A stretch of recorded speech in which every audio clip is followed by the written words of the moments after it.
لیکن اب اگر ہم نے نہیں سوچا تو یہ بات یاد رکھیے گا، اب بالکل جسے کہتے رہے پانی سر سے اوپر ہوتا چلا جا رہا ہے، نظام اس طرح سے تبدیل کیا جائے گا کہ میری اور آپ کی آئندہ آنے والی نسلیں اس ملک پاکستان کے اندر اپنے ایمان سلامت لے جائیں، بہت بڑی بات ہو گئی۔ میں آپ کو ایک بات عرض کروں، آئندہ آنے والے وقتوں میں دیکھیے گا کہ اللہ میری بات جھوٹی کر دے، لیکن جو آپ کے ملک میں قانون پاس ہو رہے ہیں، آپ کے گھر کی خواتین ہوں گی جو بس میں سفر کرتی ہیں، ان کے ساتھ برابر میں آدمی بیٹھے گا۔ آپ کہیں گے یہ کیسے ہو سکتا ہے؟ میں کہتا ہوں ہوگا، اس کے NIC پر ٹرانسجینڈر فیمیل لکھا ہوگا کہ یہ فیمیل ہے، اگرچہ جسمانی ساخت کے اعتبار سے میل ہے، لہٰذا اسے فیمیل کیبنٹ میں بیٹھنے کی اجازت ہے، فیمیل کا جو حصہ بنایا گیا اس میں بیٹھنے کی اجازت ہے، فیمیلز کے ہاسٹل جو ہیں وہاں رکھنے کی اجازت ہے، فیمیلز کی تقاریب میں وہاں جانے کی اجازت ہے، کیونکہ اس کے NIC میں فیمیل لکھا ہوا۔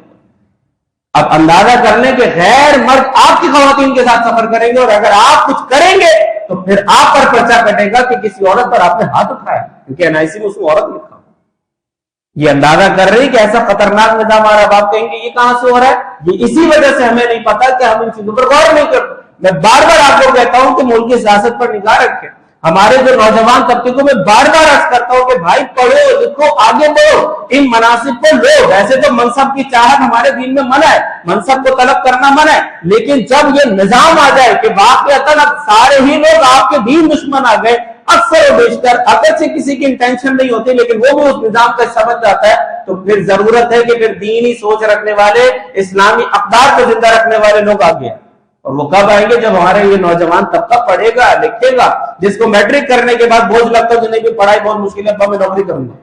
تو پھر یہ کہاں نظام سنبھال سکے گا؟ پھر کہاں سے ہمارے معاشرے کے اندر اور ہمارے ملک کے اندر بہتری آئے گی؟ اور آپ کہیں گے یہ کیسے ہو سکتا ہے، یہ ساری چیزیں بہت مشکل ہیں۔ میرے بھائی، پاکستان جب تک نہیں بنا تھا ہمارے جیسے لوگ تب تک یہ بھی کہتے تھے بڑا مشکل ہے،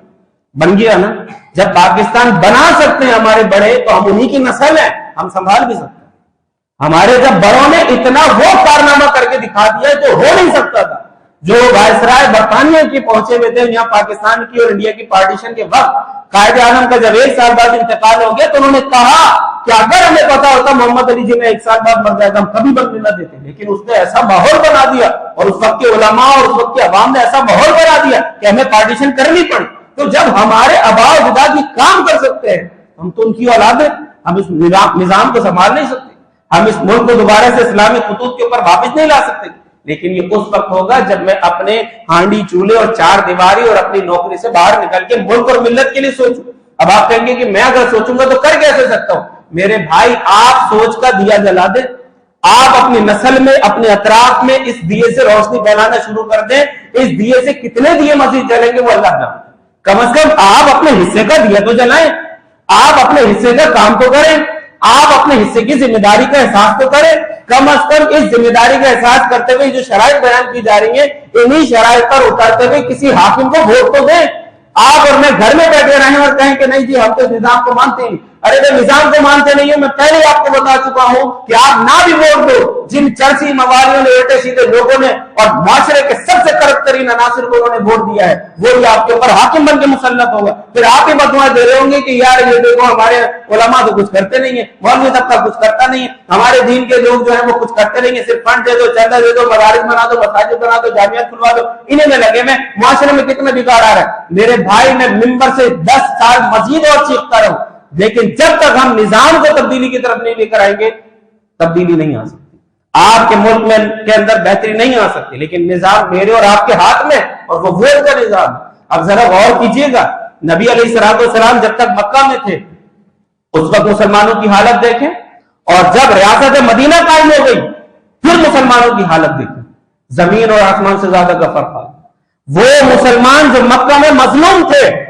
جب ریاست مدینہ قائم ہو گئی تو وہی مسلمان مکہ میں حاکم بن کر۔ یہ ہوتی ہے ریاست کی پاور،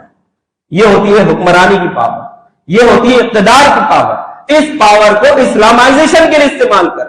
اس پاور کو اسلام کی ترقی کے لیے استعمال کر، اس پاور کو دین کے نظام کی بحالی کے لیے استعمال کریں۔ یہ آپ کے میرے پاس یہ پاور ہے، استعمال کریں، آپ اور میں دین کے لیے استعمال کریں۔ کم از کم اللہ کی بارگاہ میں سرخرو ہوں گے، اگرچہ آپ کہیں نہیں آتا، میں بھی کہتا ہوں نہیں آئے گا، ایک آپ کے میرے ووٹ ڈالنے سے کچھ نہیں ہوگا،